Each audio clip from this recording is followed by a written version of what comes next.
and welcome to the Poetry Box Live. So let's get started with our first featured reader.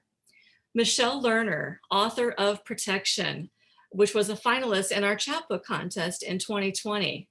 Michelle is a recovering public interest lawyer and cat herder. She's currently raising a magpie-like child while emerging from the depths of late-stage chronic Lyme disease. She's writing songs on a shiny new guitar and trying to establish a disciplined schedule to work on her poetry and fiction.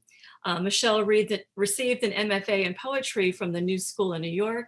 Her poetry has appeared in many journals and other fora, including VQR's Instagram series, Harvard Women's Law Journal, Patterson Literary Review, Lips, Adana, and Sixfold, as well as several anthologies.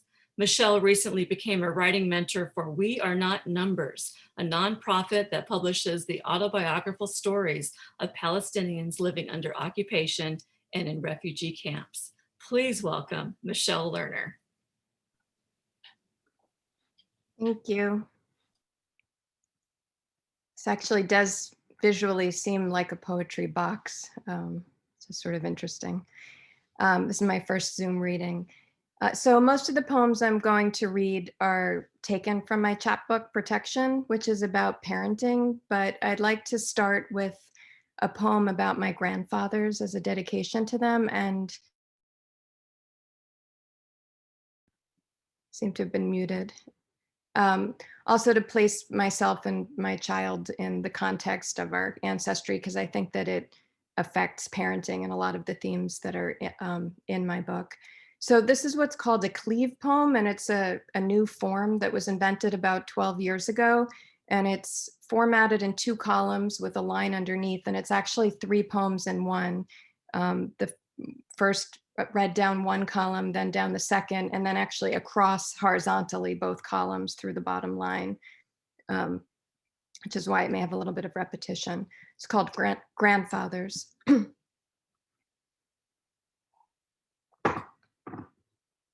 1.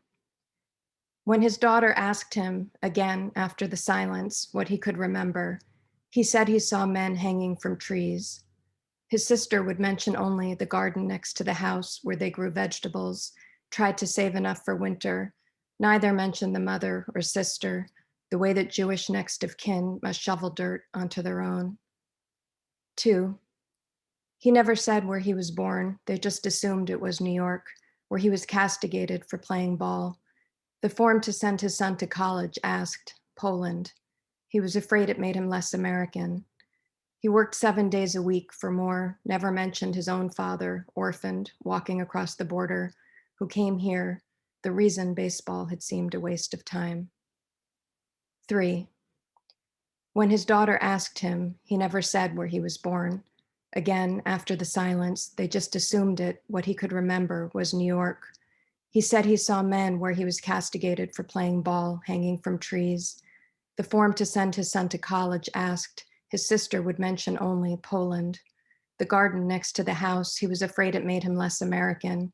Where they grew vegetables, he worked 7 days a week, tried to save enough for winter, for more. Neither mentioned the mother, never mentioned his own father or sister, orphaned, walking across the border, the way that Jewish next of kin who came here must shovel dirt onto their own, the reason baseball had seemed a waste of time. The way their children became my parents, the way we still are shoveling the dirt.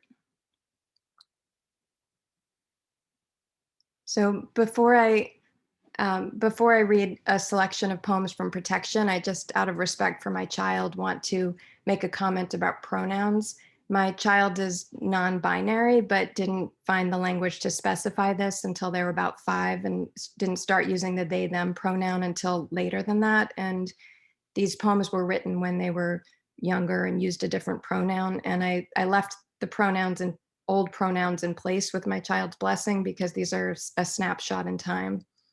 I'm not going to read a lot of poems that directly address parenting a gender expansive child, but there's a bunch of them in my book. I'm going to start at the beginning with a poem about pregnancy. It's called House. I am your tin house, your cabin, your tent, And like a tiny nomad, you travel with your yurt on your back, wrapping around you as you ride like a bronco, bucking at the walls, my blood just the whisper of wind as you stretch. You do not know yet to be lonely. You do not know what it means to wait. I am a house of spirits, yours and mine. You hiccup and I try to hold you in, to hold you still, with my hand on the roof of your world. And your father surrounds me as I surround you. He is my house, opens windows and doors, offers me his arms, offers me his back. Sometimes he holds you at night, his hand on my belly, cupped around your foot or fist, as you sleep unknowing, his hands not really hands, his voice just vibrations of the air in the eaves of your tin house, your tent, this space that I have given you, this room of your own, to stretch into the world, creating yourself as we watch wide-eyed and wait.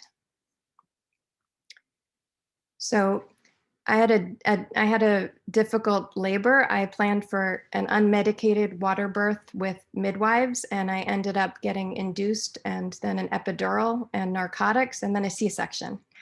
And I think a lot of women have experienced this, and writing about it helped me process it, and hopefully will help some other people process their own stories. The next couple of poems are about that. I'll tell you how it was. I'll tell you how it was. The water flooded between my knees, poured out and out over the metal bed onto the floor. I removed everything, the bed sheets, the gown, myself from the bed, the mask of complacency, every thread of inhibition. She likes to be naked, the nurses said, as you bore down in me harder, farther than they warned, scooping out my insides, making room for the howl and the moan, the scream that wouldn't let them near me, the scent of lavender, the music now ridiculous in its inability to reach beyond my skin into the space where you were. I tore at the wires they strapped onto me, screamed with a widened mouth, stretched demon shape and open as God. Everyone who wanted to help retreated in the face of the fierceness, the helplessness, the space that opened farther and farther into me, with you inside, pounding, no way out. Noon in Neverland. Noon in Neverland, white table, ceiling, screen in my face, tubes and limbs unaware, but pressure of you inside me moving. I swear I feel the knife, but the face above me says impossible. I hold my breath, he says to breathe. Here comes a pressing down, then up, but nothing prepares me for the moment I transform from your vessel's sacred space to opened empty womb and you floating in the air, face screwed up into the whale until I kiss you, my future familiar here in the white space between lives. This next poem is the title poem to my chapbook and encapsulates a lot of what the book is about. It's called Protection. You have my skin, easily bruised, my temper, things you will not abide. I want nothing more than for you to unfold petal by petal, rising up from the core like Venus from the sea. I offer you tools to sculpt yourself, chisels with the ends filed off so you will not hurt your teeth. But it is difficult to pick at stone with metal dull as mud. This is my paradox, standing guard at the open door, urging you on with one hand on your shirt, hovering above your choreography, trying to tease out the you from the me, the definition from destruction, the stumble from the fall. This next poem is about a friend of ours, Leslie Barnhorn McAllister, who died in 2017 from cancer. And part of the reason I'm reading it, I'd like to dedicate it to my very close friend, Brian Flynn, who died of cancer in November, and my poetry mentor, Laura Boss, who died of cancer a month and a half ago. I want to mention I have a lot of cancer survivors in my family. This is not a poem about cancer being fatal, but it's a poem about parenting and having relationships while facing our own mortality. So it's called Expectancy. Sunday morning, he wakes me with kisses and hugs at 6 a.m., holds me with his smallest, softest arms, the thin blue light of dawn outlining the window shades. I want to be with you everywhere you go, he says, skin glowing in the lifting dark. He smiles as he kisses my head. He knows our friend is sick in California, makes her amulets of felt and snow, tells me he's sending her woohoo medicine, medicine that will make her better than anything else she's tried. He sings while he works. She hasn't told her own children yet. As the days tick slowly empty, her hair will fall out. She searches for a language to explain this. The months of her expectancy slip backwards, out of reach. In 9 months, she will likely be in the ground. She carried each child, daughter, son, when time moved forward toward launching them, each in their own new skin. And now she is expecting again. She gets smaller with every passing day. They do not know what to think. She tells them nothing. She struggles to create a sentence, spends the middle of the night on clauses and predicate, the morning on prepositions. It's 3 a.m. there. There's no blue light. She's awake alone, the products of her last expectancies still sleeping in their own rooms, the new one growing and developing, not in her uterus, but in her chest, squeezing her with its own small arms, counting the days with her and singing as it reaches toward its own full potential, going with her everywhere she goes. This next poem is called In Loco Parentis, which is a Latin term for standing in the place of the parent. It's a legal term of art, and it's not normally used the way I use it in this poem. In Loco Parentis. In place of me, a school of fish, swimming close, yellow bodies touchable on every side. They shield you, though they know the whale skims their edges at every turn. Some change sex when needed to keep going. In place of me, a mother bear, between you and the other, glint of teeth as she stands sideways, sizing up, you clinging to the bark, waiting in the tree. In place of me, no stranger with smooth hands, only the possum moving in the shadows, carrying you on her back, the blackbird to bring you food, the wolf under the moon. This last poem is also to some extent about parenting while ill, but with a chronic illness, since I've been dealing with late stage neurological Lyme since my child was 5, and it's sometimes difficult for them. Spirits.